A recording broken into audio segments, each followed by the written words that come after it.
Hey everybody, it's Jason Blaha here, and it's time for another Breakfast with Jason.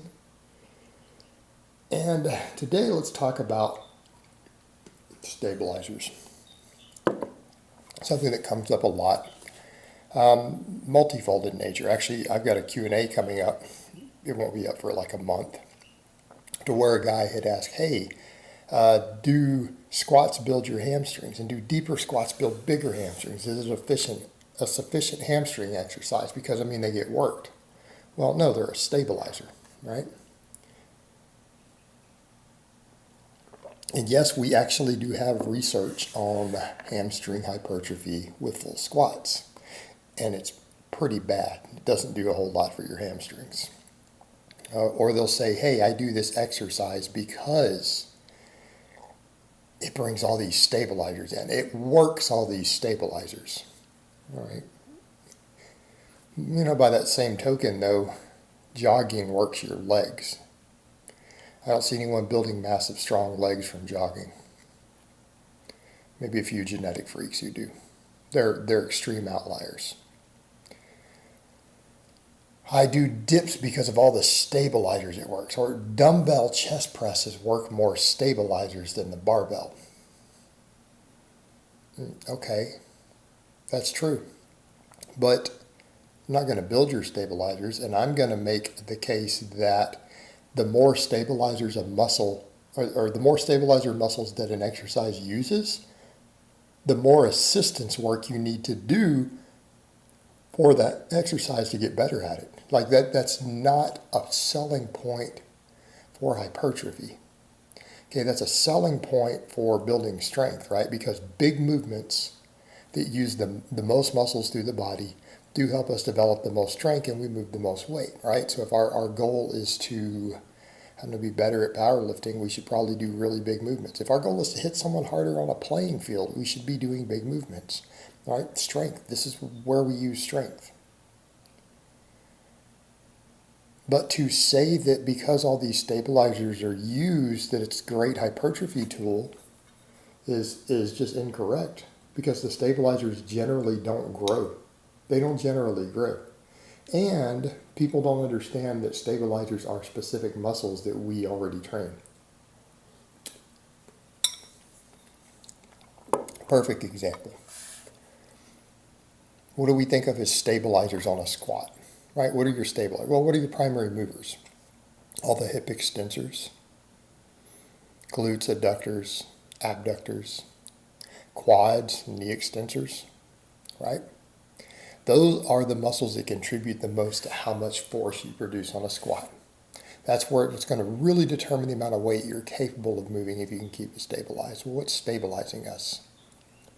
Erectors in the back, mid traps, lower traps, possibly lats. Hamstrings, a massive one. Hamstrings are a massive stabilizer for the squat. Any of those muscles get particularly hypertrophied really well from the squat?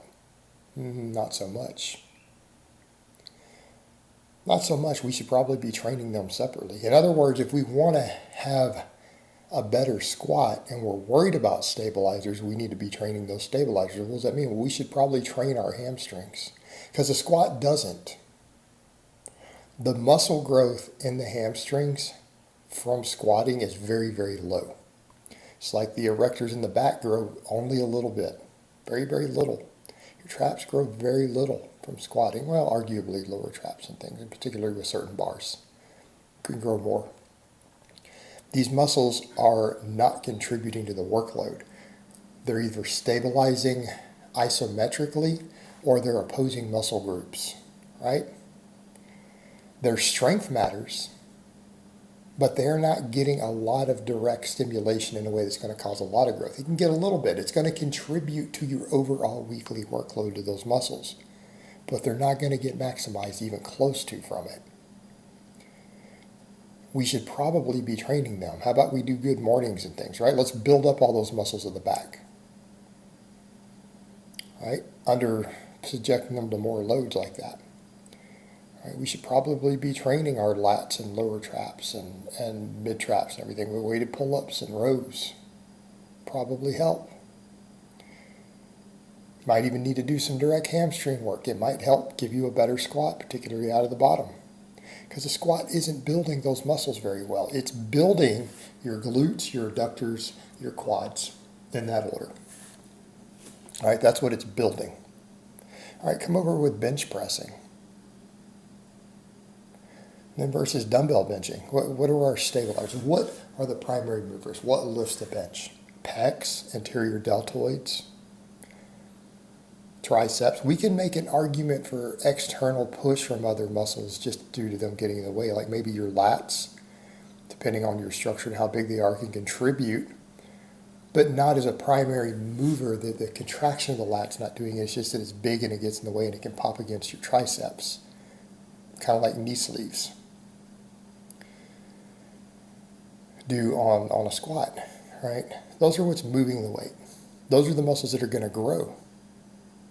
All right, what are the stabilizers? Because again, people act like stabilizers are little muscles that are just tiny and we don't know what they're called.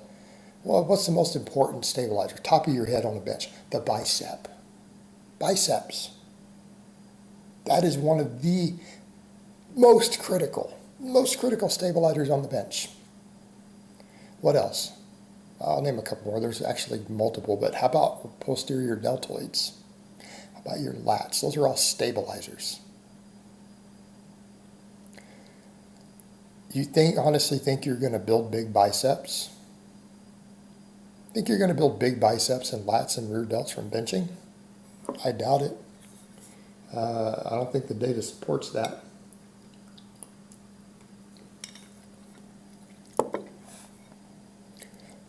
About dumbbell benching.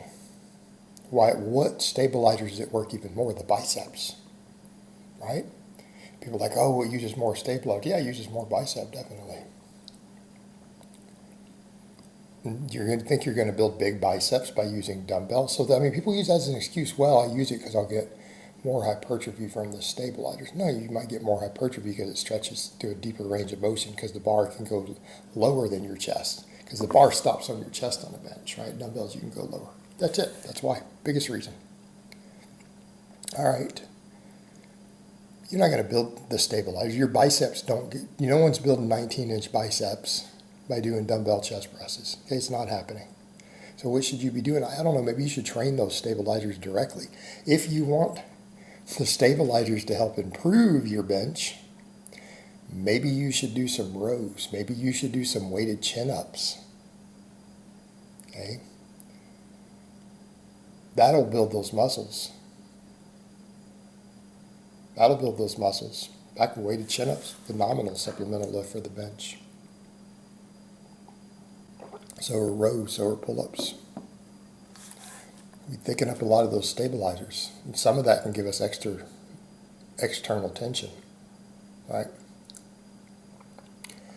But here's the point. Your stabilizers are not getting jacked because you're using stabilizers on a lift.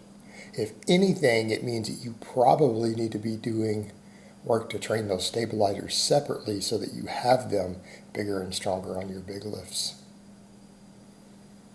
Right? You should probably be doing some rows and chin-ups if you want a better bench. You should probably be doing more good mornings if you want a better squat. Plus the fact that works some of the same primary movers. All right? But you're not building your stabilizers because they're being worked on a big movement. All right, guys, well, that's really all I have to say on that today. I hope it's been informative, and I will talk to you guys next time.